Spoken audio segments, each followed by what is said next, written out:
pada hari ini apa? Materi kita hari ini yaitu pengertian teks argumentasi. Ada yang tahu nggak argumentasi itu apa? Opini. Nah, teks argumentasi itu alasan untuk memperkuat atau menolak suatu pendapat, pendirian atau gagasan. Teks argumentasi itu juga berisi opini penulis, disertai alasan dan pembuktian yang didukung oleh fakta.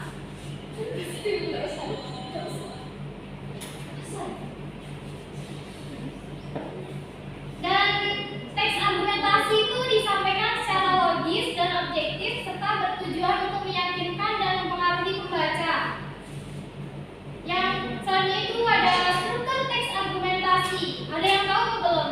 Struktur teks argumentasi itu apa aja?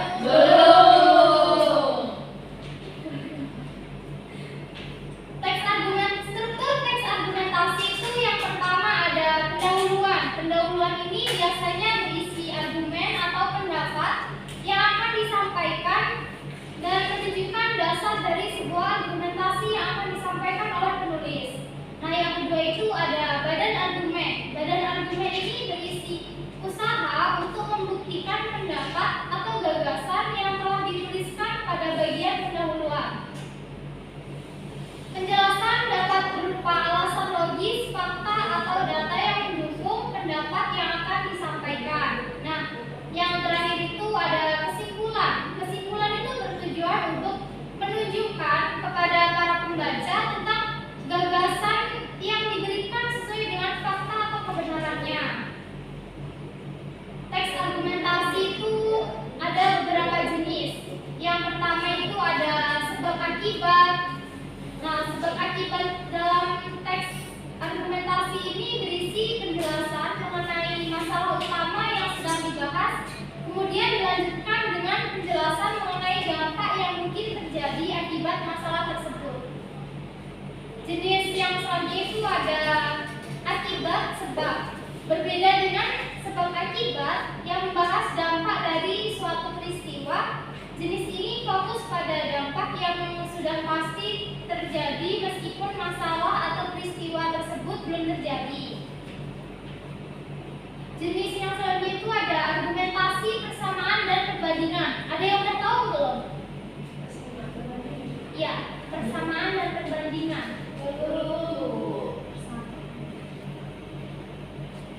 Nah, argumentasi, persamaan, dan perbandingan itu pendapat atau opini dalam teks yang didasarkan pada data-data yang telah ada, kemudian dicocokkan hingga menghasilkan kesimpulan yang tidak bisa dibantah. Selain itu, ada juga argumentasi perbandingan, yaitu teks yang membandingkan berbagai data untuk memperkuat atau melemahkan argumen penulis. Nah, jenis yang selanjutnya itu ada otoritas. Jenis argumen ini ditulis berdasarkan pendapat dari tokoh terkenal yang dapat dijadikan solusi untuk masalah yang diangkat oleh penulis. Nah, selanjutnya Ibu akan memberikan contoh teks argumentasi.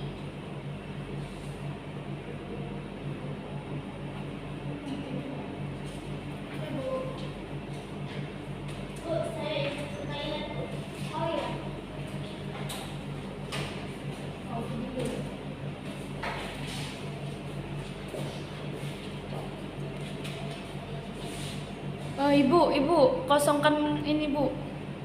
Memorinya, Ibu. Memori. Tapi masih itu enggak? Masih. Masih kan? Iya. Tidak apa-apa. Tapi ini ada bacaan kayak ini. Iya. Oh, sudah. Lanjut Be, berarti. Dekat Be. Di jangan dong. Datang. Ini apa sih ya?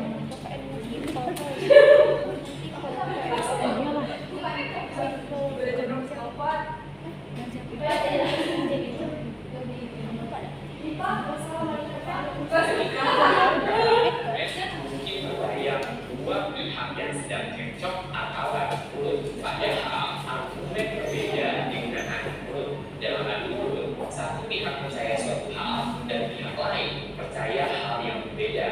Sesungguhnya, argumen adalah serangkaian kalimat yang bersifat persuasif atau bertujuan mengubah pandangan orang terhadap suatu hal. Misalnya, mengubah pandangan dari tidak setuju menjadi setuju, dari pilihan A menjadi pilihan B, atau dari tidak yakin menjadi yakin.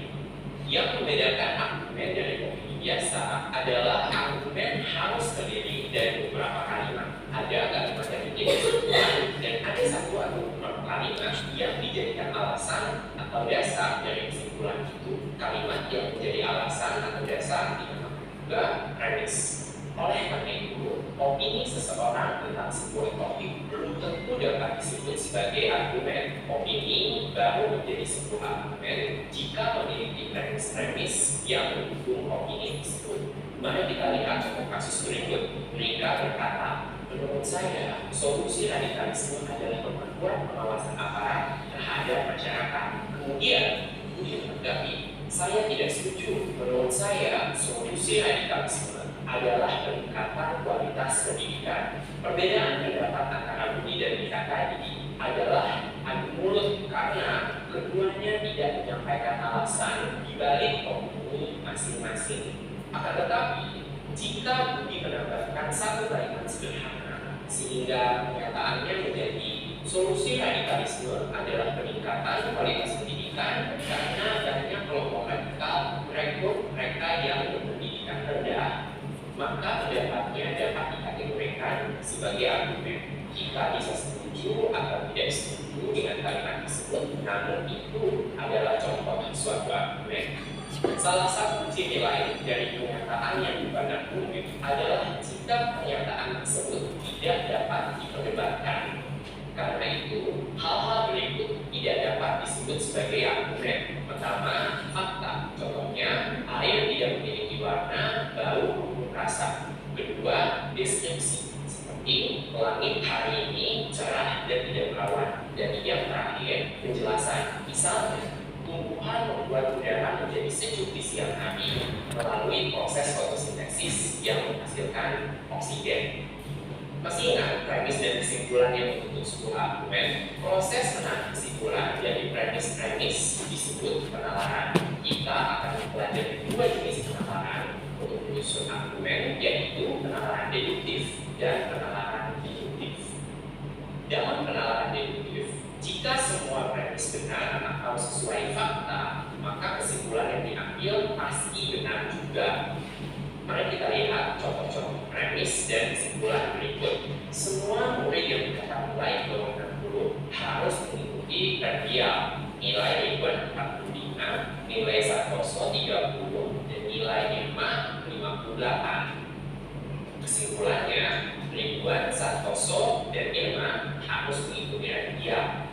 Sedangkan dalam penalaran deduktif, walaupun premis-premis yang kita miliki sesuai fakta, kesimpulan yang kita ambil belum benar. Misalnya, mari kita cermati premis-premis dan kesimpulan berikut.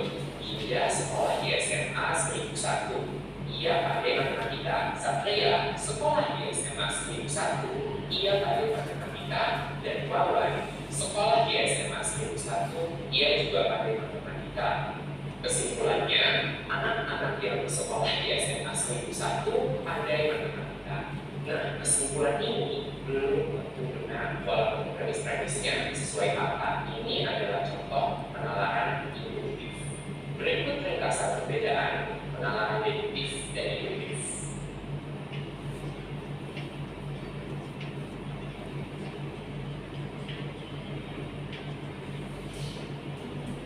Nah, itu tadi contoh dari teks argumentasi. Baiklah, kan Ibu sudah memberi satu contoh teks argumentasi. Ibu sekarang minta kalian untuk membuat satu teks argumentasi dan nanti Ibu akan panggil kalian untuk maju ke depan.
sekolah bagi anak dengan disabilitas. Yang kedua, pendidikan inklusif mengajarkan siswa untuk lebih memahami dan menghargai perbedaan.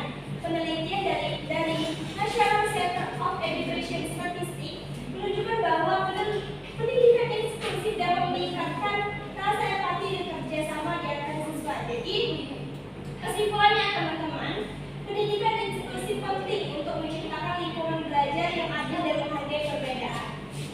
Itu saja saya akhiri. Terima kasih.